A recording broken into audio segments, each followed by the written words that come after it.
Welcome to smart wrestling channel. சில இம்பார்ட்டண்டான wrestling news தான் பார்க்க போகிறோம். நம்ம சேனல் சப்ஸ்கிரைப் பண்ணிட்டு லைக் ஒன்று தட்டிக்கோங்க. ஃபஸ்ட்டு பார்த்தீங்கன்னா சிஎம்எஸ்லேருந்து ஆரம்பிப்போம்.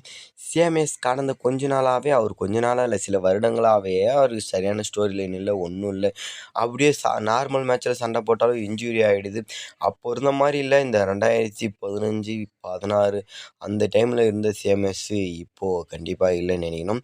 சிஎம்எஸோட கடைசி காலம் அவரும் பார்த்தீங்கன்னா ரிட்டையர்மெண்ட் ஆக போகிறேன் இன்னும் சில நாட்களிலேன்ற மாதிரி சொல்லியிருப்பார். பட் எதிர்பாராத விதமாக அவருக்கும் இன்ஜுரி ஆகிடுச்சு.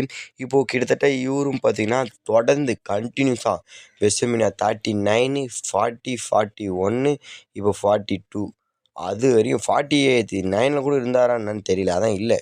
இப்போ கிட்டத்தட்ட 3 வெஸ்டர்மினியாவாக இவருக்கு எந்த ஒரு மேட்சஸுமே இல்லை. அந்த டைமில் இன்ஜுரி, வெக்கேஷனு அந்த மாதிரி இருந்திருக்காரு. பட் இவருக்கு மேட்ச்சு இல்லை. இந்த இயரும் பார்த்திங்கன்னா இவருக்கு மேட்ச் இல்லைன்றது அஃபிஷியலாக தெரிய வந்திருக்கு.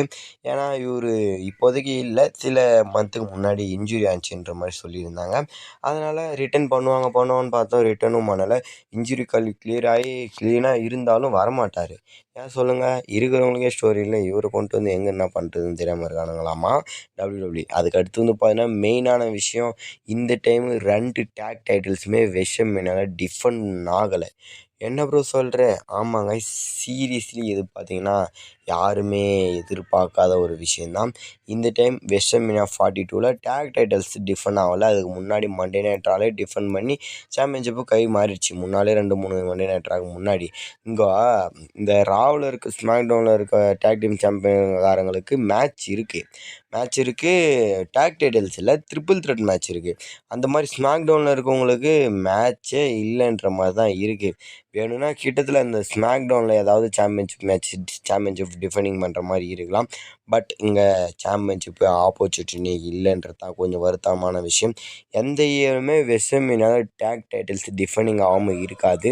அதுவும் வெஸ்டர்மினியாவில் ஏதாவது ஒரு டேக் டைட்டில்ஸ்னாச்சும் டிஃபெண்ட் பண்ணுற மாதிரி தான் இருக்கும். பட் இந்த தடவை பார்த்தீங்கன்னா எதிர்பாராத விதமான ஒரு சம்பவம் நடந்திருக்கு. டேக் டைட்டில்ஸ் பார்த்திங்கன்னா எந்த ஒரு டேக் டைட்டில்ஸும் டிஃபெண்டிங் ஆகலைன்ற மாதிரி சொல்லியிருக்காங்க. இது கொஞ்சம் வருத்தமான விஷயந்தான். அதுக்கடுத்து வருவோம் நம்மளுடைய இந்த கோடியோட ஃபேக்ஷன் கிட்ட. இப்போது இந்த கோடி, ரேண்டி, அப்புறம் அதை தவிர்த்து இந்த பேட் மெக்காஃபே, ஜெல்லி ரால் இவங்களாம் பார்த்திங்கன்னா இருக்காங்க. இந்த 4 பேருமே.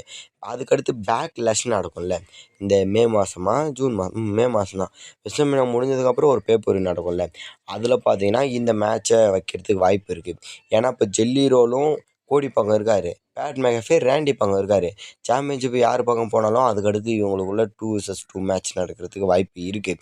இங்கே ஜெல்லி ரோலுக்கும் இப்போது ஃபைட்டிங் ஸ்கில்ஸ் கொஞ்சம் இருக்குது, ஃபைட் பண்ணுறாரு, உடம்பு கொஞ்சம் குறைச்சிருக்காரு. இந்தாண்ட பேட் மெக்காஃபேவும் கொஞ்சம் ஃபைட்டிங் திறமை இருக்குது. அவரும் பார்த்தீங்கன்னா ட்ரைனிங் எடுத்து இப்போ ஓரளவுக்கு பார்த்தீங்கன்னா சண்டை போடுவார். சில குந்தர்கிட்டலாம் சில மேட்சஸ்லாம், ஒரு மேட்ச் குந்தர்கிட்ட அப்படி இப்படின்னு அவங்களும் பார்த்தீங்கன்னா மேட்ச் ப்ளே பண்ணியிருக்காரு. ஜெல்லி ராலும் மேட்சஸ்லாம் ப்ளே பண்ணியிருக்காங்க. அதை வச்சு பார்க்கும்போது இவங்களுக்கான 2 vs 2 ரேண்டி, பேட் மெக்காஃபே விசஸ் கோடி ரோஸ், அப்புறம் ஜெல்லி ரோல் இருக்கிறதுக்கு வாய்ப்புகள் நிறையவே இருக்குன்ற மாதிரி சொல்லியிருக்காங்க.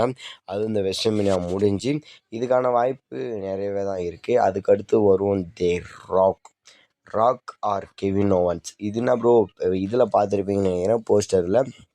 இப்போது பேட் மெக்காஃபே கொண்டு வந்தால் டிஸப்பாயிண்டாக தான் இருக்காங்க மக்கள். யாருமே பார்த்தீங்கன்னா சர்ப்ரைஸாகவோ இது சந்தோஷத்துலேயே பார்த்தீங்கன்னா இல்லை. ரேண்டி ஆட்டனா திருப்பி பார்த்தீங்கன்னா மோசமான இடத்துக்கு தான் கொண்டு போகிறாங்கன்ற மாதிரி பதட்டங்கள்லாம் வந்துருச்சு. இப்போது இல்லை, இதை வச்சு ஒரு சர்ப்ரைஸை கொடுக்கலாம். இப்போ பேட் மெக்காஃபே இல்லை, அந்த கால்டு பேட் மெக்காஃபே இல்லை, வேறு ஆள் அனுப்புனவங்க தான் பேட் மெக்காஃபே. அப்போது ராக்கா இல்லை கெவின் ஓவன்ஸா, யார் அனுப்பியிருப்பாங்கன்ற கேள்வி வந்திருக்கு.